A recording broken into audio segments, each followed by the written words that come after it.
All right, how's that? Finally, Richard Valdez, bruh. Yeah, believe me, I know. I don't know what's going on with the live stream. If anyone wants to go back to the other one and let them know, I started it again.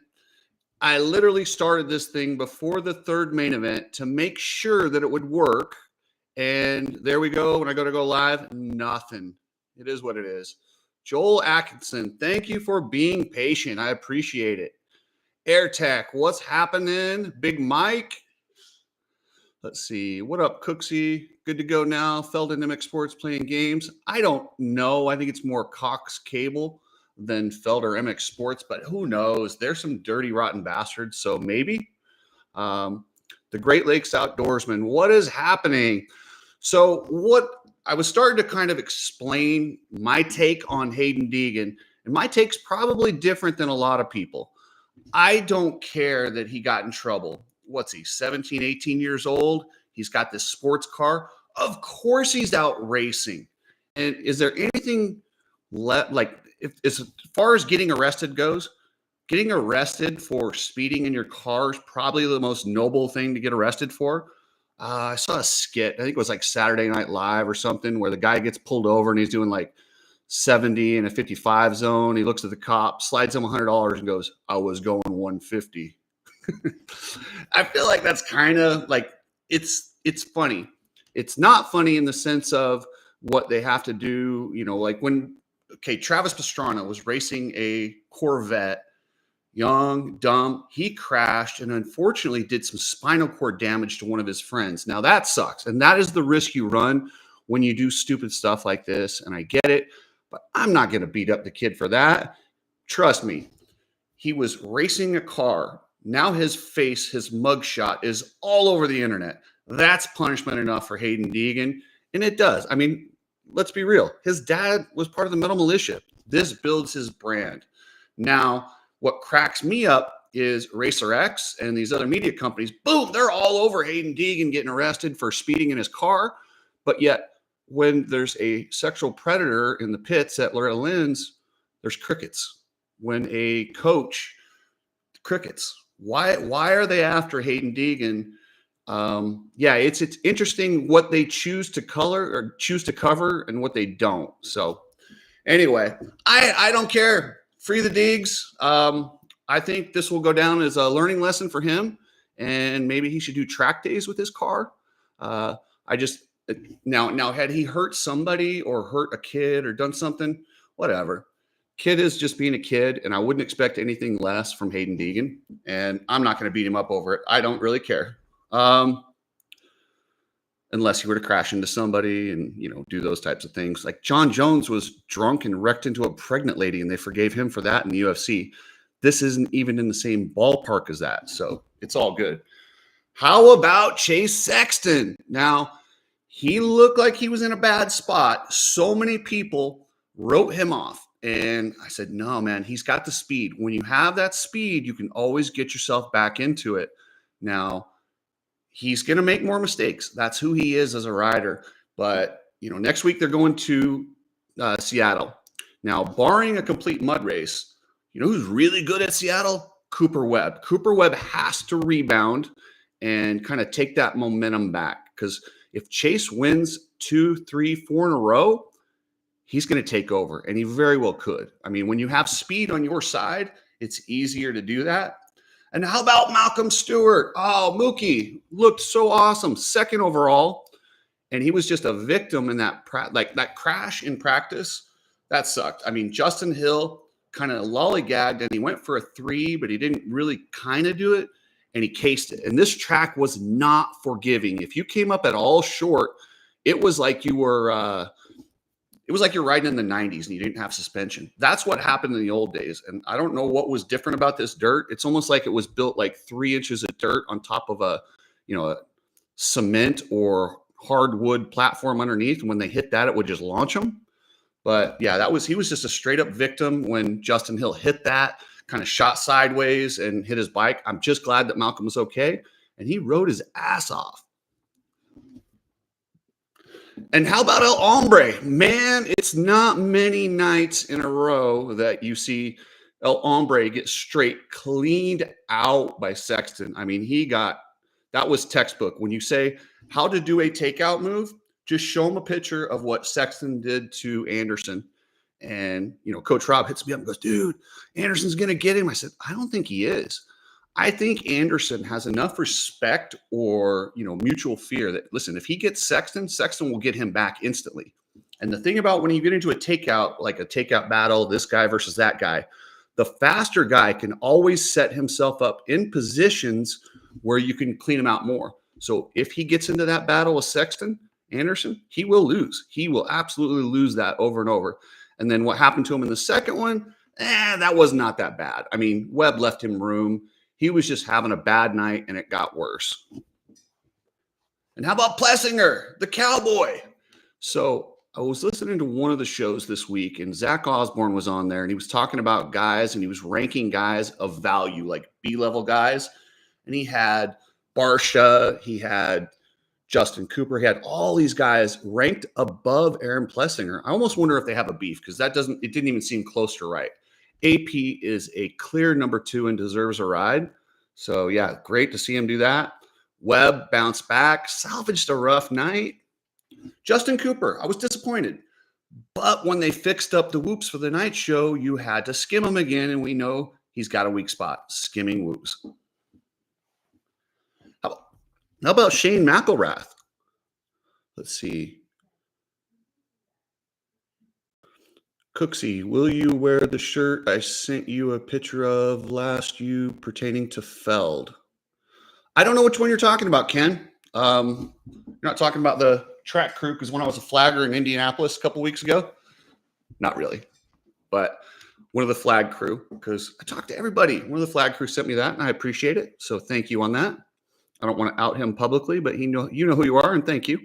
McElrath, damn, he looks good. For a guy that can't ride a 450, he's riding a damn 450 pretty good. That team over there, the Quadlock team, they really have something going on. And I like their atmosphere. And I know they get a bunch of heat because Davalos is a little bit hot-headed.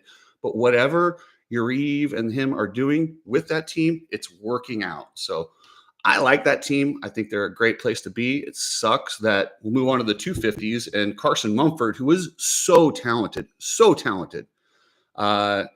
got injured, and that's the thing with him. He just can't stay healthy long enough. J8, do they make those frames for men, Cooksey? I don't know, man. Listen, I have like 17 pairs of glasses, and I didn't want to search for them, and my girlfriend's making fun of me because I always lose them. So, yeah. I'm wearing my glasses, and I don't care if they're for men or women. I'm confident in myself. Are you confident in yourself? Let's see. Back to the 250s. Nate Thrasher. Who'd have guessed Nate Thrasher was going to get the win? I sure didn't. He has not looked good this week. Like, he hasn't looked good all season, but he had that hand injury. He got hit by Cole Davies. I guess Cole Davies lost it and went the opposite way, and that's how he broke his fingers. But guy's talented. He could go on a roll. I don't know how many points he's out, but I'm pretty sure he's out of it points-wise. But I think he can rack up some wins. RJ Hampshire. This one stings for RJ Hampshire. He's going to want this one back. He's absolutely going to want this one back. Those are 3 points that will haunt him towards the end of this year. Had he got one more person, he would have had that. So that one stings. I think he's what? I don't know how many points. He's 10 points down. Well, if it comes down to less than 3, he's going to be mad about not getting those extra 3 tonight. Tom Vial, man, I said he can't win this championship without winning a race. I might have to eat my words on that, but I still think at some point he's going to have to be forced to win a race, whether it be the last one or one of the other ones. Hammaker, I had picked Hammaker to win this race, and I really thought he was going to, and he threw it away. He went and made the mistake that I said he was kind of over making. He rode really great. I mean, he won the second 2 races. But yeah, SMX Next was awesome. And then somebody's talking about the Bennick in the sand penalty. So the way this rule reads is if you go off the track, you re-enter at the next safest spot, and you cannot make up time. I know it's a bit ambiguous, and I would like to see a bit more of a punishment, but as the rule states, he did not gain any time. He did not gain a position. So I'm going to go ahead and say he's fine. And talking about docking him, I felt it was just ridiculous. That's not how the rule reads. If you want to rewrite the rule to where if you go off the track, you should get some sort of a penalty, that's on you. But the way the rule reads right now, it was executed perfectly. So let's see. Max Voland, dang, he was looking good, and then he crashed in the first turn on that third one. But Max Voland is looking good on that Club MX bike. Let's see. James Hinton, no penalty. It made sense. Don't dock the dude. Changes the whole outcome and not necessary. Totally agree with you, James. Totally agree. Cole W. Bro, please touch on Craig. I don't want to touch on a guy that wears a onesie. So that's on you, my man. Keep it to yourself. I'm just kidding. Christian Craig, I mean, you can't jump in midseason being over 30 and expect to be a top guy. I thought he looked really good. He has that really good talent. And yeah, it is what it is. Thanks for correcting my bad typing. What did I do? Oh, well, don't worry. I thought you weren't allowed to accelerate off the track. I thought you had to cruise or not accelerate, basically. It is. So, yeah, they say don't accelerate. I don't think he actually accelerated, but you have to remember, too, it's going to look like he accelerated because he's coming out of beach sand. I don't know what else you can do there. I don't see any way around that. Let's see. Cooksey, say P. Cooksey Diddy. Oh, my God. Probably got me on that one. So eat shit. I can't believe I read it out. Why don't you just tell me to call out my friend Phil McCrotch out there? Yeah, got any more of those?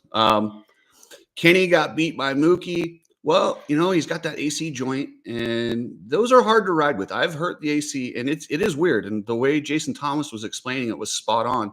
When you land perfectly, it's great. But as soon as you have to do some correcting or bringing that bike in, it hurts. And we all know Kenny. Anytime you give him an excuse, he will take it. That's just who he is. He will take that excuse, and he will milk it and probably cry in the pits. And I'm probably going to get in trouble for saying all that, but I don't really like Kenny as a person. He is one fast dude, but I don't really like him. Chance Hymas. I really expect more out of Hymas. We're getting late in the year. 6'10" is not what you should be getting on a factory Honda. I think on a factory Honda, you're going to have to get up and battle for podiums, or you're not going to have a ride for much longer. Malcolm must have been using that Nano Extreme in between each race. I'll tell you what, the shit works. I would strongly recommend it. Maybe I'll send some to Malcolm. Brandon Whitfield, rock on, Cooksey. Watch you every day. Much appreciated. I really do appreciate you guys, and I don't ever expect you guys to agree with everything I say, but just know I'm giving you exactly what I think. And when you guys see what I have on Darren Lawrence, and I've been kind of dropping hints about what he has. I'll just say this: he's going to make Tony Alessi look like a Disney character when I show you what he has done to his kid. It's disgusting. So anyway, guys, I'll go through some more questions, and then I will wrap up this live. I don't know what's going on with my Wi-Fi and why it takes me so long. I'm going to keep trying to do these after the races. So thank you guys for jumping on here with me. I really appreciate it. Chance is definitely an outdoor guy, says Tom Cox. I agree, absolutely. But if you want to be successful in the sport in the United States, you really have to figure out Supercross, because Supercross is the one that we really pay attention to. It's the one the sponsors really look at. So, yeah, he's going to have to figure that out. The Futures kids could not stay up. Alex W. And I'm going to go ahead and I'm going to embrace the SMX Next, because I asked my girlfriend, I said, what do you like better? They used to call it Futures, but now they call it SMX Next. And she insisted that SMX Next was a better name. I'm like, okay, then. You know what? I will take your opinion. But those kids looked great tonight. But, man, it would look like there was somebody out there with Moto Jones in his voodoo doll, and whoever got in the lead, he would jab a needle through them and they'd fly off the track. It scares me seeing those kids on the track, but I do like that program. I think it's really fun to watch. And that was scary. The one dude, thank God they put the edge on the tunnel, or he probably would have went off the side and landed on somebody and killed him. But yeah, thank goodness they've updated that. I did notice before the triple, they were using the shortened down, the like halvesy tough blocks. Baby Shark, KTM finally gets to see Deegan in orange again. Well, that's just mean. His orange jumpsuit. That's a good one, though. Well done, my friend. Well done. Oh, boy. Yeah. I don't know how to come back from that one. That was good. Yeah, track looked pretty good. I like the design. I typically don't like the 360 sand, but it actually raced really well. Yeah, it was good. I enjoyed that very much. Let's see. Slayer, hard track, very different, especially when watching, if you're watching from the couch. Absolutely. And like I said, it was like, it looked like the track was built on hardwood. And if you cased it, yeah, it was tough. Brendan Whitfield, Ansty, talk text. Ansty. All right. So Ansty broke his leg, man. It sucked. As soon as I saw it, I've seen people break their leg when they twisted exactly like that. It was so weird. You know, I didn't think it was that bad of a crash, but when he flew off the bike and landed, you saw the leg twist. And, you know, when these guys go down and grab and squirm, they know they've had enough broken bones. They know when something's damaged. I knew. I was like, his leg broke. There's no way. It was just a bummer. And he just came down awkward. He didn't look like he came down that hard. It's just the way it rolled sideways, which scares the crap out of me. And it's the big bone. I think they said the tibia, which is the bigger weight bearing one. So that's going to take a while. He's not going to be ready for probably mid outdoors. Probably going to have that thing plated. So that's not good. The weight bearing injury, that's a lot worse than what Eli did. Hey, how about Hardy Munoz? He was out there just sending it. That dude was going for it. Yeah, the fibia, which is the bigger one of the two. I looked it up when I saw it, but I always get those two confused. I just know he broke the weight bearing and the bigger one of those two. So, yeah, outside lower leg bone. I broke mine in the right ankle. Well, he broke the bigger one. I think you're talking about, I don't know which one's. He just broke the bigger one. We'll just leave it at that. So, anyway, guys, that's it for tonight. I'll have a couple videos wrapping it up completely. I'm going to drop the Darren Lawrence probably Tuesday, Wednesday-ish. I'm trying to get on. You guys know Jackson Richardson. Remember the Australian racer? But he also has a crazy, awesome, funny Instagram. You should follow him. I'm trying to get Jackson Richardson to come on with me and talk just because I think he's funny. But I'm going to keep trying to do an interview a week and then also the videos and just keep it rolling. So thank you guys so much. You're the best. And I will catch you later.